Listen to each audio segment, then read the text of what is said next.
Hey, how's it going? I am so excited to come on quick today and talk to y'all. I'm talking core stability today. If you know me at all, you'll know that core stability is something I'm a little bit obsessed with. It's something that when you have it, it's just the best thing ever. And when you don't have it, you can have some issues and some problems. And one of those problems that can come as a result of instability in your core is pain in your body. And so I wanted to talk a little bit about core stability today because there's a lot of misunderstandings about it. And one of the misunderstandings I would have to say that is pretty common is that if you just do more sit-ups, you're going to have a stable core. And that's just simply not the truth. It's simply not the truth that if you do toes to bar or do a bunch of sit-ups or do, have a really strong, midsection, that you're going to have a stable core. That's just not the truth. Often what happens is, and I'm just going to give you a quick anatomy here, there's a lot of layers to your core. And what happens is I like to call them bullies, but they're not. They just tend to be really strong muscle groups. There's this muscle that runs from the ribs down to your pubic bone, and it's called the rectus abdominis. And it likes to be a bully. It likes to take over. And that is the muscle that tends to do all of the work of your core. But the thing is if you look at the musculature of your core, there are a lot of layers, and they go all the way down to your spine. The ones that tickle my fancy are the little rotaries or the little multifidi. If you get a chance to look at your spine, they're these tiny little muscles up and down the vertebra of your spine. Oh, they're sexy. Here's the deal. When your rectus abdominis is like, I got this, no problem, I've done 1 million sit-ups, I'm super strong, does that equal core stability? Absolutely not. The fact of the matter is this sweet capsule of your core is made up of a lot of layers, and it actually making it stable is, you have to kind of make it a concentrated effort. It's not about sit-ups. What it is about, some simple things. Diaphragmatic breath.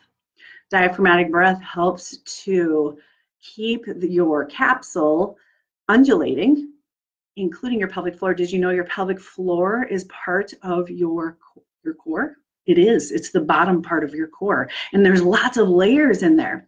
And when your pelvic floor goes quiet, the big muscles want to take over, right? Okay, then there's what another sexy muscle that goes quiet is called the transverse abdominis. And the transverse abdominis is the muscle, it's on each side. And you can get it to talk to you by putting your fingers on the inside of your hips and coughing. That's your transverse abdominis. That often goes quiet. Pelvic floor often goes quiet for lots of reasons. We sit a lot. We don't move a lot. Sometimes carrying children, being pregnant, sometimes childbirth. There's lots of reasons why these muscles just kind of, I don't want to help you right now. And so what happens is the things go awry in your body. And that's just 2 muscle groups.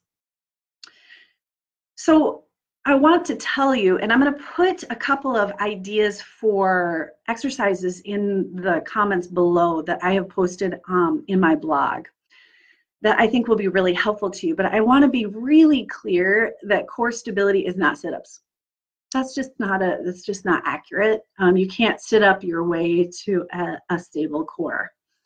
And I see it a lot. And I'm going to now then adjust the conversation to the people who I know and love, who have done 1 million sit-ups and are walking through life like this. And I love you because this was me. I'm a trainer. I'm walking through life really hard and firm. A couple things. That's not core stability. Nope. What you're doing is your muscles are turned on all the time.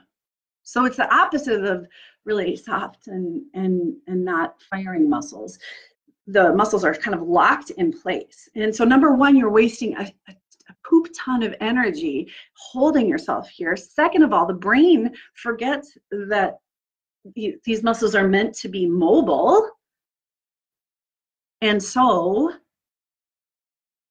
they kind of forget, and it just kind of locks into place, and you turn into this like ice cube that turns around like this instead of letting your spine articulate. So you're wasting energy by holding. You want what's called tensegrity. You want just the right amount of tension for you to be supple and move through the world, right? You don't have to be locked in place. So these are two examples of extremes of people that come to me with low back pain. The people that things are turned off and shut down, and things are turned off and shut down in the other extreme also because you're kind of locked in place. And so when you're like this, there's muscles that are like, oh, I don't need to participate. So what core stability offers you is an opportunity to strengthen, and it's easily fixable. You have to make it your job. Man, I do it. It's the one exercise I do every day. And it's not like you're out running 5 miles. I'm not telling you that. These are simple, small, beautiful movements. First thing that you could do to gift yourself with core stability, invite in your diaphragmatic breath. Tap your belly. Talk to your diaphragm. We have turned into a country of chest breathers. Our breath is up here. We don't even diaphragmatically breathe anymore. That's the first thing you could do that would help your core stability. I've full on gone on rant mode, haven't I? Anyway, so here's the deal. Low Back RX is this weekend. I would love it if you would come. If you have any stuff going on with your back, hips, come. Core stability affects all of that. We're going to talk about core stability. We're going to talk about spinal mobility, we're going to talk about how important it is for you to be mobile in your spine. And we're going to talk about misalignment when things are a little wonky in your spine. Those are the big three that can cause low back pain.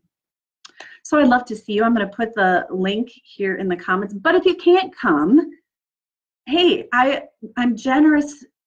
I love to share. So I'm going to put links for 2 ideas for core stability exercises from my blog in the comments. If you have any questions at all, please just share them with me. This is about a sharing of information and about a deep desire on my part and Trent's part for people to help themselves, because once you learn, oh my God, I can help myself. I don't need to spend thousands of dollars going to